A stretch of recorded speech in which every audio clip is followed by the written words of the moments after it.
Welcome to Meet the Candidates, a forum for those running for a 4-year term of State Senator District 39. Senate District 39 includes all or parts of Columbia Heights, Fridley, Hilltop, Spring Lake Park, St. Anthony, and New Brighton. Interestingly, these cities lie in 3 different counties, Anoka, Hennepin, and Ramsey. I'm Linda Rogers of the Anoka, Blaine, Coon Rapids area League of Women Voters who sponsor Meet the Candidates. I live in Anoka and cannot vote for any candidate in this race. All candidates were invited to this event. The League of Women Voters does not support or oppose any political parties or candidates. The League does help citizens become informed voters, and we advocate for important issues we've studied. This forum is about informing voters. If you're interested in the League, visit our webpage, LWV abcmn.org. We invite people of all genders and young adults to join. Today, candidates will answer 2 introductory questions received in advance, followed by questions submitted by the public via our website and questions of importance to the League of Women Voters. And we'll end with a closing statement. Answers are limited to 90 seconds for each of the 2 introductory questions, and 1 minute for all of the other questions. Welcome to candidate Mary Kunesh. Candidate Pam Wolf is not in attendance. She sent responses to the introductory questions, which I will read. Let's begin, candidate Kunesh, with the introductory questions. First, what is your motivation to run for this office, and what experience or knowledge would help you serve effectively? Well, good evening. It's really my pleasure to be here. I feel like my motivation to run is the fact that I have served this district for the last 6 years, the last 2 years as your state senator, and then 4 years before that as a state legislature in the communities of St. Anthony Village, New Brighton, Columbia Heights and Hilltop, and some of Fridley. And so I have that legislative experience. For the time that I was in the Minnesota House, I spent 2 of them as an assistant majority leader, and my 2 years in the Senate, I'm also an assistant minority leader. So those leadership opportunities have really provided me a broad breadth of experience as well. I was also a teacher for 25 years, and so my experience and my understanding of the issues that our communities and our families have been experiencing for 2 decades is very, very valuable. And I think the fact that I have been able to really work well with the other side of the aisle, shall we say. I've passed a number of really important bills, like the increase in MFIB for the first time in 35 years. I passed the Missing and Murdered Indigenous Women's Task Force. And in order to do that, I had to work with my GOP partners. And so I've been able to do that, and I think those are some of the things that make me an expert for your next senator. Thank you. And I'll read Pam Wolf's response. Hello, my name is Pam Wolf, and I am seeking your vote on November 8th for State Senate in District 39. I am a former state senator, and I decided to run for office again because I am frustrated with how things are in Minnesota and the country right now. Individuals and families are facing so many struggles. Among those struggles are economic difficulties, rise in crime, and education systems not focusing on academics. I am a parent, grandparent, teacher, coach, neighbor, and former legislator. These titles give me a very wide base of experience and knowledge necessary in being able to serve effectively in the legislature. I also know the district very well. I graduated from Irondale High School in 1982 and Bethel University in 1986. My degree is in education, K-12 teaching, and 7-12 coaching. I have taught and coached in several local school districts over the past 36 years, including Mounds View, Spring Lake Park, Anoka, Hennepin, and Columbia Heights. I also taught at Pine School in Lino Lakes, working with students in the Anoka County Juvenile Corrections Facility. In 2013, I founded Life Prep Academy, a school and dorm for homeless teens. I served as the director and a teacher there for 8 years. I lived in New Brighton for 11 years and Spring Lake Park for 30 years. And candidate Kunesh, our second introductory question, what are your goals for the future of Senate District 39? Well, my ultimate goal is to ensure that our families have the resources available to thrive. And in order to do that, we need to ensure that we have safe and accessible transportation, which is why I have worked really hard these last probably 5 years on bringing a MnDOT into the community to address the issues on Highway 65 and Highway 10. We want to be able to get folks where they need to go in a safe, timely manner. I want them to thrive economically, so that means that we will look for ways to support the businesses that are already here and find ways to encourage others to join us here in our community so we have a wide breadth of services. I want to make sure that that we have that we're protecting the environment, and not just for ourselves now, but for the next 7 generations, as my family, our communities say. We saw what happened in Fridley at the old site, the old stack site. We've seen what has happened to the Mississippi River and our different waterways. We want to make sure that's happening. And I especially want to make sure that we are addressing the needs of our schools and our students, especially around mental health issues, ensuring that we are fully funding education in the best way possible. And those are the things that I promise to work for. Thank you. Candidate Wolf's response. My top 3 goals are economic stability, crime prevention, and effective education. Individuals and families are being crushed by rapid rising inflation, especially those on fixed incomes and limited resources. But we are all being affected by high gas prices, cost of groceries, and difficulty finding housing at all income levels. Crime also continues to rise everywhere. We feel afraid in places we used to feel safe, and student performance is declining in public schools. 90 seconds is not enough time to effectively discuss my stances on issues or my solutions. Please go to my website at pamwolf.org for more detail. If you have any questions or would like to discuss these issues further, or you have other issues you'd like to discuss, please contact me. And now for questions that came from the public via our website. Give me a second to reset the clock. Just a moment.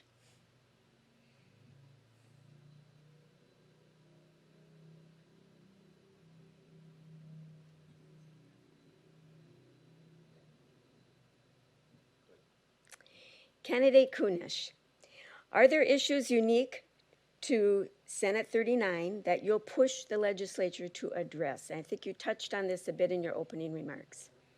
Well, absolutely. When you drive up and down University Avenue or Central Avenue, you'll see that it's a really busy business center. But we want to make sure that folks can get to those, and that those businesses that are there are going to be able to stay. And those that would like to join us in different ways, there's so many diversity of businesses there, and that's what we like to see. So ensuring that our businesses are able to thrive. I guess a couple other things that I would look at right now. I have a bill in to create a railroad bridge in Fridley that would connect the River Road to the block just by the hardware store, and those are the accessibility issues that I would like to do. We've also looked at trying to create quiet zones and noise barriers from 694 so that people have a good quality of life, and of course, education. I'm going to move a question up in order because it connects with what you just said. The legislature and MnDOT continue to develop improvement plans for highways 65 and 47 as they pass through District 39. What outcomes, positive or negative, do you envision? Well, certainly I envision a mobility availability for all of the folks that are wanting to take public transportation, drive their own vehicles, that people are able to walk to shops and stores and bus stops safely. So we have to make sure that the safety issue, we know that those two pathways between Northeast Minneapolis and up this way have the highest incidences of accidents. And so it's really important that we are going to make sure that the lights are timed correctly, that there's lighting, that there are crossways to ensure that people aren't running across in the middle of the blocks as well. So those are the sort of things that I envision are the work that we will continue to do, but also looking at how we are going to support the additional housing places that are being built along the way, making sure that those families are safe and can access safely the roadway. Moving from the focus on Senate 39 to the big Capitol. If elected, what committees would you ask to be appointed to and why? Well, certainly, first of all, education. All 4 years that I was in the Minnesota House, I was on the Education Committee. In the last 2 years, I was the vice chair of that committee. I served on the Education Committee, both the policy and funding this 2 years in the House, so of course I'd like to do that. I spent 2 years on the Health and Human Service Committee in the House, and I found that to be really, really informative. So I think I would like to also be on that. This past session, I was the leading chair for the DFL on forestry and mining. I learned so much that I would love to be able to continue to work on those committees as well. There's just a lot of really interesting things that are going on at the Capitol, and while those might be some of my top ones, I'm willing to serve in whichever way our caucus feels I would be best served. More about the work of the legislature as a whole. In an essay in the September 5th Star Tribune, officials from 17 municipal organizations urged state leaders to work to, quote, to finalize supplemental budget and tax bills, the development of a capital investment bill, and other critical unfinished business. The essay proposed a special legislative session prior to the beginning of the 2023 session. What is your opinion of current office holders legislating prior to the beginning of the 2023 legislative session? Would you repeat the question, that last question? The essay proposed a special legislative session prior to the beginning of the 2023 session. What is your opinion of current office holders legislating prior to the beginning of the next legislative session? If the question is asking, do I think that we should return for a special session, I would say yes.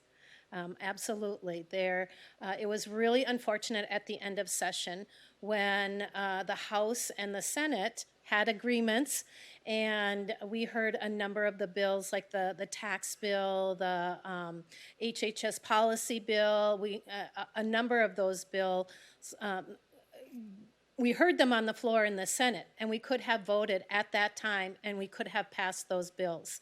In the tax bill, we had to eliminate Social Security tax.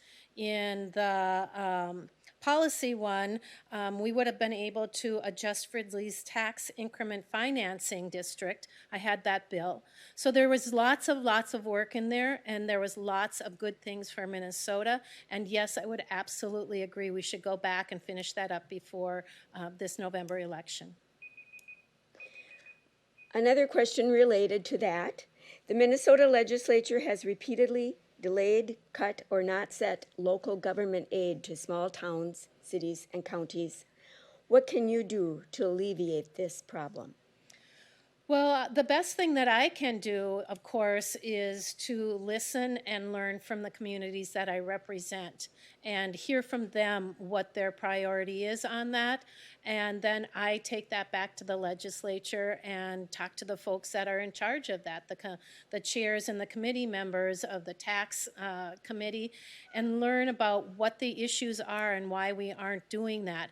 And then find ways to support our communities by either supporting legislation that's already in the works, because oftentimes somebody else is already working on a bill, or if not, find a way that I can get that bill written if that's what our communities need, because at the end of the day, I might represent all of Minnesota, but ultimately it's the constituents here that elect me that I represent first and foremost. Thank you.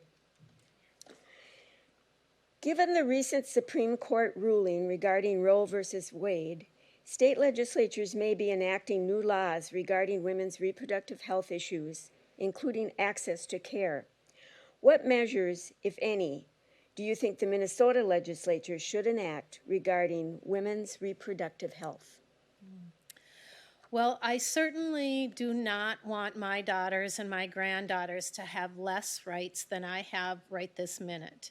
And so my position is that I would support codifying Roe versus Wade and a woman's right to make her own reproductive choices into our state constitution, so that if there's legislation that's going to come down, like what has just happened, to outlaw a woman's right to choose, then at least here in Minnesota, we are safe and secure in the knowledge that women have that right to decide when and how they will reproduce. And so I, as the co-chair of the Reproductive Freedom Caucus in the Minnesota Senate, I will continue to work to ensure that we have those rights going forth for those that choose to have children or not to have children. This writer says, partnership with Anoka County is important. Anoka County District 7 lies within Senate District 39. How will you work with the commissioner for District 7? Well, yes, I as you mentioned, I represent 3 different counties: Hennepin, Anoka, and Ramsey. And so I have done my best to reach out to the county when I know that there's legislation happening to find out how they feel about it, how they support it or don't support the legislation. I've attended many meetings with the county in order to hear from them what their priorities are and how they would like to go forward. And they certainly are not shy to let us know as well. They come to the Capitol and inform us. And so when I have had an issue or a problem or a question, I've been able to reach out to the county folks and ask them about their opinions or how I can support them or how they can support the legislation that I would like to create. So it's really important that we continue to have that open line of communication. Many citizens are concerned about increased gun violence in our communities. What legislation, if any, would you support to help reverse this trend and respond to citizens' concerns? Well, gun safety is certainly foremost on all of our minds. The violence that we see time and time again with guns is really appalling, to tell you the truth. And the fact that they are so accessible and they're so available to folks that I feel like we have to find some way to be able to monitor and to control that. So if there's a waiting period after a license has been applied for, if somebody who has mental health issues applies for a gun and a family or a friend realize that and have the ability to alert the police or other folks, I think those are important pieces of legislation. But I think a lot of this comes down to mental health issues, and we see a rise in mental health issues not only in our schools but in our community. And so I feel one of the most important things that we can do is to make sure that people and families and communities have easy, affordable access to mental health services, and we make sure it happens. We have time for just one more question. I wish we had more time because there are several good ones here. This will be the last question before your closing statement. What do you think are the strongest aspects of voting in Minnesota? And or what do you see as weaknesses that need to be addressed by the legislature? Well, I think the fact that we have made voting so easy and so accessible in a very controlled, legal way has certainly made a difference in Minnesota when we see the turnout. The fact that we can now begin voting September 23rd, we can do our absentee ballots by mail. There are a number of different ways that the barriers have been removed so that anybody who can legally vote has the ability to do that. And I think that's most important. We've seen the rise in voting participation across the state. Tribes are now participating in the voting process more than ever before, and it's just very, very important that we make sure that the sites and the opportunity to vote, and of course, folks are informed very well, just as we're doing here, in order to make that educated vote. And now it's time for your closing statement. Well, I want to thank the League of Women Voters once again for this opportunity to answer the questions of the folks that are in the community, what's most on their mind. And I would ask the constituents of St. Anthony Village, New Brighton, Columbia Heights and Hilltop, Fridley and Spring Lake Park to cast their vote for me. I would be honored to go back to the state capitol for 4 more years representing those folks that I have for the last 6 years. As an educator, I understand, as I said, the issues so close to our community. But most of all is my willingness to listen and to learn. I don't know all the answers, but oftentimes I do find those that are the experts. And my promise to you is that I will always use the facts and the voice of our community in order to make the best decisions in the legislation that I write, the legislation that I support, and the legislation that I put forward. Thank you, Candidate Kunesh, for speaking to voters about issues. And thank you to Candidate Wolf, who sent written responses. Thank you to both for running in the election for Minnesota State Senator, District 39. Thanks also to the City of Fridley for their video production. Viewers, we thank you for your interest in becoming informed voters. As we move through the election season, link to all our election forums at LWV ABC.mn.org, as well as the Fridley website and YouTube. If you have questions left unanswered by the forum, contact the candidates directly. There are a lot of races on this year's ballot, and redistricting has just taken place. You might want to preview what you're going to see on your ballot. Just go to mnvotes.org. That's mnvotes with an S, votes.org. To register to vote or to update your registration, if you changed your address or your name has changed, go online to mnvotes.org. You can also register when you go to vote. Unsure where to vote? You guessed it, visit mnvotes.org. When you vote, you participate in our democracy, you make it stronger, and you make it yours. Vote November 8th.